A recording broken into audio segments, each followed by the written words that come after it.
ఆయన మాట్లాడలేదు కదా, ఎందుకు సార్, క్రాస్ ఒక్క టాక్ నిమిషం చేయడం? సార్ 70,000 కోట్ల రూపాయలు ఆర్బీఐ లిమిట్ అయితే 93,000 కోట్ల రూపాయలు తీసుకొచ్చారు. ఒక్క ఎంఆర్ఓ ఆఫీస్ తాకట్టు పెట్టినట్టయినా నిరూపించండి. అదే విధంగా sir AP MDC AP mineral development corporation కి చెందినటువంటి 140కి పైగా గనులను తాకట్టు పెట్టి ప్రైవేట్ వాళ్ళకి 9,000 కోట్ల రూపాయలు. ఓకే ఓకే బాబు, వివేక్ ఏంటి దాని సమాధానం ఉందా? 9,000 కోట్ల రూపాయలు. ఓకే ఓకే ఒక నిమిషం, ఆర్బీఐ లిమిట్ ఏదో చెప్పానండి. అరే ఒక నిమిషం అడిగారు కదా వివేక్. ఎఫ్ఆర్బిఎం లిమిట్ ఇప్పుడు గత 5 ఏళ్ల పాటు వీళ్ళు చేసిన విచ్చలవిడి పనులన్నిటినీ కప్పిపుచ్చుకోవడానికి చాలా రకాలైన ప్రయత్నాలు చేస్తూ మమ్మల్ని దాంట్లో భాగస్వాములుగా చేయాలనే ఒక ప్రయత్నం అయితే చేస్తున్నారు. సార్ ఎఫ్ఆర్బిఎం పరిమితికి మించి ₹1 వైఎస్ఆర్ కాంగ్రెస్ పార్టీ అప్పు తెచ్చినట్టుగా చూపిమనండి. నేను ఇంట్రప్ట్ చేయలేదు.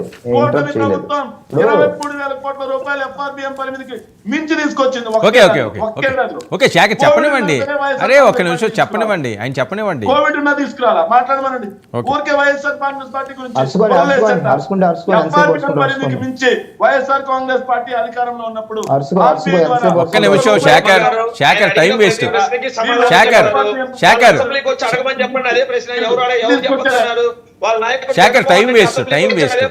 ఓకే వివేక్ వివేక్ ఒక్క నిమిషం, ఒక్క నిమిషం రాకేష్, రాకేష్ ఒక్క నిమిషం. వివేక్ వివేక్ ఇవ్వండి, వివేక్ ఇవ్వండి వివేక్. ఇప్పుడు ఎఫ్ఆర్బిఎం లిమిట్స్ అయినా ఆర్బీఐ ఒక్క నిమిషం శేఖర్ సరే విదిన్ ద శేఖర్ శేఖర్ మీరు మాట్లాడారు వినండి, వాయిస్ ఒకవేళ శేఖర్ వినపడట్లేదు, అరుపులు అరిస్తే నేను మాట్లాడినా కూడా వృధానే. అరే ఒక్క నిమిషం ఆయన మాట్లాడిన, మీరు మాట్లాడుతున్నాడు మాట్లాడలేదు కదా, నేను రాకేష్ ఆపాను కదా, తిట్టుకోవాల్సి వస్తుంది. మీరు అది మెయింటైన్ చేయాలి కదా. వాళ్ళకి అంత మెయింటైన్ చేసేంత జ్ఞానం లేదులేండి. కానీ ఇప్పుడు నేను ఆర్బీఐ లిమిట్స్ గురించి సరే సరే ఓకే ఓకే ఓకే బండబూతులు మాట్లాడే నువ్వు కూడా నేర్పాలా? నువ్వు మాట్లాడాలి స్వామి, ఎందుకు బండబూతుల గురించి ఎందుకు మాట్లాడతావు? అంతవరకు తెచ్చుకునేది మీరు. ఇప్పుడు 5 సార్లు అడ్డం పడతాను చెప్పినాడు ఆయన, మళ్ళీ అడ్డం పడతాడు, మళ్ళీ తిట్టించుకుంటావు. ఎందుకు ఊరికే మాట్లాడి మాట్లాడద్దు అని చెప్పి మాట్లాడకూడదు, ఆపేయాలి. ఊరికి ఎవరు తిట్టరు, ఊరికి ఎవరు తిట్టరు, ఊరికి ఎవరు తిట్టరు. ఇప్పుడు 5 సార్లు ఆపమని ఓకే ఓకే శేఖర్ వెయిట్ చేయండి. శేఖర్ ఒక్క నిమిషం, సరే సరే ఓకే పాయింట్ లో నేను పాయింట్ ఓకే తిట్ల గురించి ఎందుకు మాట్లాడతావు? అసలు మాట్లాడకూడదు. నువ్వు సంస్కారం నేర్పిస్తా, నువ్వు సంస్కారం నేర్పియాకు. అసలు వైసీపీ వాళ్ళు సంస్కారం నేర్పించడం ఏంది దరిద్రంగా?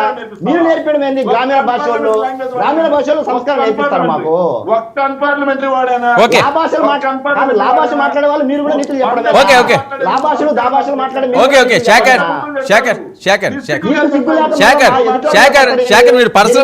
మీరు పర్సనల్ గా తిట్టుకుంటారు అంటే టైం వేస్ట్ దానికి. మీరు పర్సనల్ గా తిట్టుకుంటారు మళ్ళీ డైవర్ట్ అవుతారంటే okay thank you so much Shekhar చర్చలో పాల్గొన్నందుకు. థ్యాంక్ యూ అండి వివేక్ బాబు, థ్యాంక్ యూ రాకేష్.